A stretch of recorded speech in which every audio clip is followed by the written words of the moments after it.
tired of young people running around here with guns. You put a gun to somebody's head. We're lucky you haven't killed somebody because that's the path you're on. You've had opportunities at probation, and unfortunately, those haven't worked. You've actually already had 2. You were sent to TJJD, you got out, you still committed offenses, and then you got probation again, and then you're here. So all this talk of I want to do right and I'm going to do better. You put a gun to somebody's head. We're lucky you haven't killed somebody because that's the path you're on. He pulls a gun on a 14-year-old kid and steals not only that kid's dirt bike, but also a small amount of cash from that 14-year-old. The PSI indicates that 14-year-old is so traumatized by this that he can't even attend public school anymore, Judge.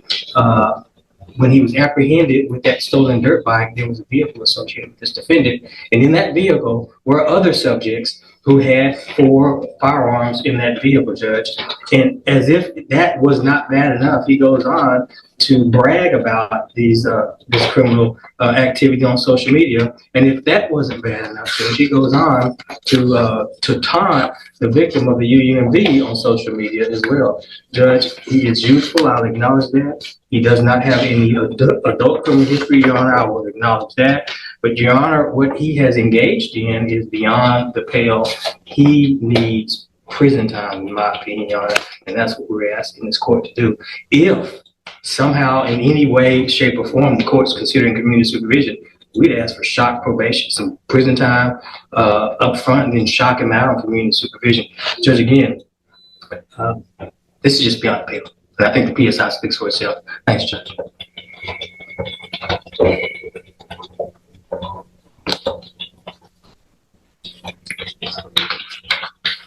Mr. Chopin,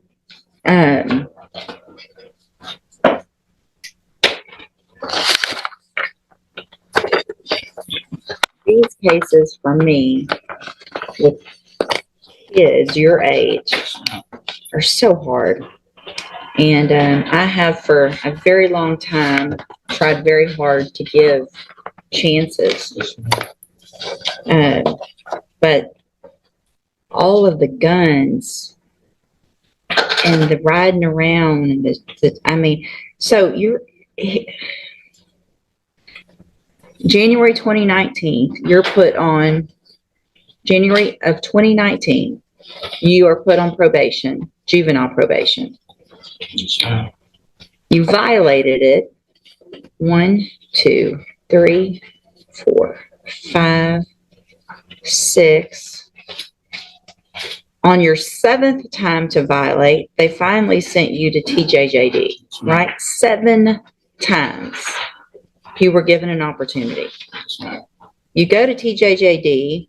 Obviously, you're not there very long because you get out, and then in December of 2022, you commit an unlawful carrying a weapon, evading arrest or detention, and you're again put on probation. You're given another opportunity in January of 2023. So in this year, you were put on probation for a gun case and an evading case.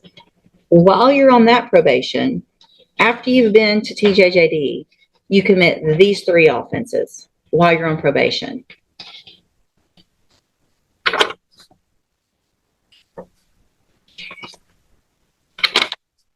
So none of it makes sense that I want to do better. And I mean,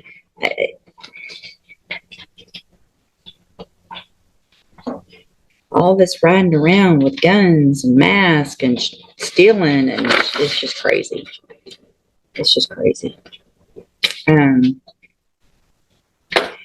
have a seat in the jury box. I gotta think about this one some more for a minute. So what I've done, in addition to obviously just thinking about it and looking at all of this a little bit more, is ask and get any incident reports that you've had since you've been in custody. And Mr. Chopin, I appreciate Mr. Lewis and what he's done and the arguments he's made for you.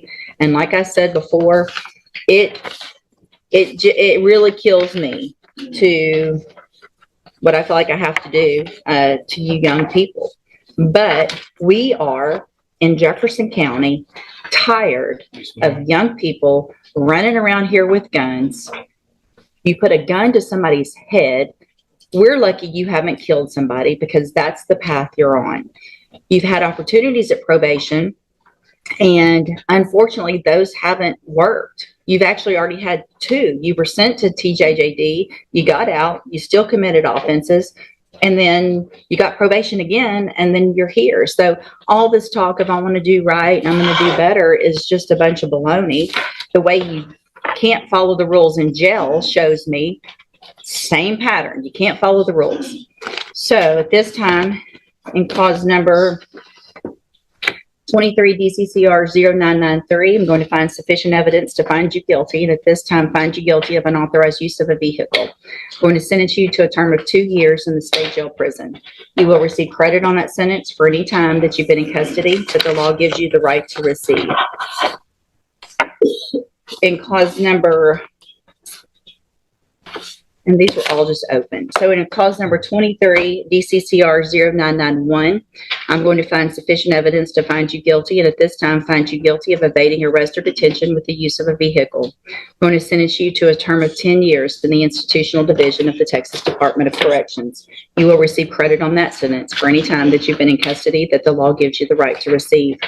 In cause number 23, DCCR 0992, I'm going to find sufficient evidence to find you guilty, and at this time find you guilty of aggravated robbery. Sentence you to a term of 25 years in the institutional division of the Texas Department of Corrections. You will receive credit on that sentence for any time that you've been in custody that the law gives you the right to receive. I am making an affirmative weapon, finding of a deadly weapon. These cases will run concurrently, which means together at the same time. So I am denying the state's motion to accumulate, which is a gift to you. I am going to grant the state's motion to forfeit the weapon, which is a Taurus Millennium G2 pistol bearing serial number TIP 10158. I'm going to hand you, I need a, there should be an admonishment showing that I signed it. There wasn't a plea agreement, but I don't see one printed out. Mr. Chopin, I take no pleasure in giving out a sentence like this, but I feel like what I have to do is protect Jefferson County from people like you, who have continued to show that you're just a danger and becoming more and more of a danger instead of learning from the opportunities that you've been given. You will be handed in just a minute a trial court certification in each of your cases that shows these weren't agreements, so you do have rights to appeal, and you can talk to Mr. Lewis about that. I hope you take advantage of any programs. You're still young. You're going to get out of prison, and you're going to be young still and have a lot of your life ahead of you. I hope what you do while you're in prison is do what you're saying you really want to do, is get your life together. There's programs you can get out. You can have education when you get out. They offer that. And hopefully be a productive member of society instead of going down the wrong path that you've been going. All right, good luck to you. You can go back with the bailiff. We'll get those